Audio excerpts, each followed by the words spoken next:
Hello and welcome to Liberty Nation TV with your host, Jeff Charles. Just when you thought President Biden's border crisis couldn't get any worse, the administration is now in the position of having to deport over 10,000 Haitian migrants seeking to gain entry into the United States. The situation doesn't seem to be improving anytime soon. I have with me Liberty Nation's national columnist, Sarah Cowgill, to discuss the ongoing disaster. Welcome, Sarah. Thank you, Jeff. It's good to be here as usual. This particular crisis has been going on since March, shortly after Biden took office. Can you kind of get us up to speed as to how the situation is going at the moment? Not well at all.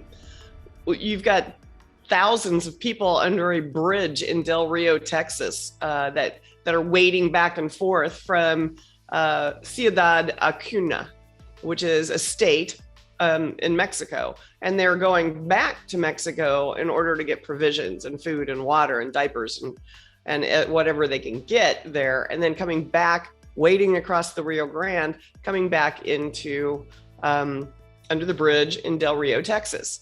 It's the most appalling situation I've ever seen in a migrant situation. I mean, we over the years, having once lived on in two border states actually. There's always something tragic. There's always something tragic, whether it's the weather conditions, whether it's, overzealous apprehensions, or people just, playing catch and release, and criminals are roaming loose and killing people all over the place. There's always drama and trauma. But right now, there is a humanitarian crisis that is spiraled out of control in the worst possible conditions for these people who are living under a bridge in the United States of America. Yeah, exactly. It is an ongoing issue, and it seems like they just kind of came out of nowhere. I mean, I know they came through South America, but it's just all of a sudden, all at once. It's kind of interesting how that happened. As far as you know, what has the Biden administration been doing to deal with the overall issue, not just with the Haitians that are here now, but even just the other migrants as well? Well, they did a 180 from their campaign of open borders and everyone's welcome in America and we'll take care of people, and look how horrible Republicans treat people at the border. They've done a 180. They have locked people up in appalling conditions. They are telling people just go home. They're deporting people at a record level because, last fall around this time, people were saying, better start your trip to America, because once Biden takes over, you can just walk in and everything will be free and you'll be taken care of. And we knew that was never going to happen. It can't possibly happen. We can't afford it. We can't contain that kind of open border situation. So even the people who didn't have a good grasp of reality now see what happens when people believe that they can come here for free and just move on in. That's not happening. They have been overly rude about it. Trump just closed things down, and that was helpful because it didn't involve other people. Now we've got an entire administration scrambling. We've got the media scrambling to protect this administration, and the Biden administration, canceling, grounding planes so that people can't even, the media can't even get a good look at it. What's going on down there. I mean, it's criminal and it's crazy. And more people than ever have crossed the border. If we have, 214,000 people that we know that we have detained in 1 month, think of all the people that we haven't detained, because there's a lot of loopholes. There's a lot of cracks in the system. There's holes in the wall, so to speak. Yeah. So, we're really looking at something that could be disastrous in the future. It's disastrous right now for the people at the border. So consider what will happen if we just allow this to continue to go on unchecked. Yeah, I mean, especially with Border Patrol being so stretched thin, it's not hard to imagine how many people are making it over. I mean, I've been keeping track of the numbers.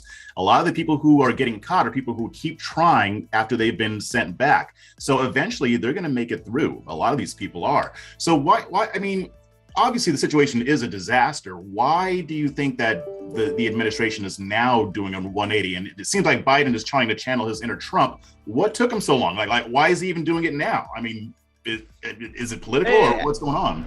I guess enough time has passed that he can turn into Trump and try to take a hard stance on the border. But you know, the flying of Haitians back to Haiti is a good step. But that takes care of maybe, you know, a small percentage of what's really going on down there. So I don't know what they can do. They need to plug the holes in the wall. They need to have a harder system in place. And I don't think that they can get away with doing that if they do it publicly. Right. Now, there's something that I've noticed in this whole situation, and I just want to get your reaction to it. I'm just going to run it by you, see what you think. Now, up until this point, we've been having immigrants from South American countries and Central American countries, and they've been trying to get asylum. Really, it's economic asylum. We know that. But a lot of them are being let in to have their cases adjudicated. I mean, Biden brought back catch and release. Now, all of a sudden, we have 10,000 Haitian immigrants who are Black that show up, and now they're getting deported. Now, we both know what would happen, how the media would react if this happened under the orange man in the Oval Office. What's going on here? Why? I mean, I've only seen one journalist call them out for this, April Ryan, but I'm not seeing anybody noticing that difference, or at least talking about that difference. What do you think? Well, the media is never going to talk about that difference, and it is true. There's a couple of reasons why they can get away with it, and they're not humanitarian reasons whatsoever. When the Haitians came across, they probably went through Panama and came up that way. And Mexico and, you know, the others and South American countries, if they didn't, you know, apply for citizenship, if they didn't want to stay there and their whole goal was getting to the United States, then we can deport them immediately. We don't send them back to Mexico to work things out with their own government. We send them to their government. And the unfortunate optic is that we allow Central and South Americans in like crazy, but we're, you know, blowing the lid off the Caribbean folks and making them go home. It is a bad optic, and it's a horrible situation. If you look at what's going on in Haiti versus what is going on in Central and South America, Haiti's in way worse shape. They're just in worse shape. They didn't recover from the earthquake in 2010. They had a little bit of a boost with the Olympics coming through. And so there was jobs to be had and people were kind of getting back on their feet, but things have dried up. And now you've got Haitians that are like, what the heck, get me out of here. And they're more like Cubans trying to come across. So Let's say, you know, if they could get across by going into Cuba and then moving through Cuba, but they can't. Cuba's not free enough for them to move about. But I think that's another problem that this administration doesn't want to deal with. They don't like Cubans. They like South American, Central Americans. They're certainly not going to like the Haitians. And I think it's tragic all the way around. You know, nobody's even vetting them for reasonable asylum bullet points, I guess I could say. You know, have you had a job? Are you afraid of so-and-so? You know, your president was assassinated. There's all sorts of tumultuous crap going on there.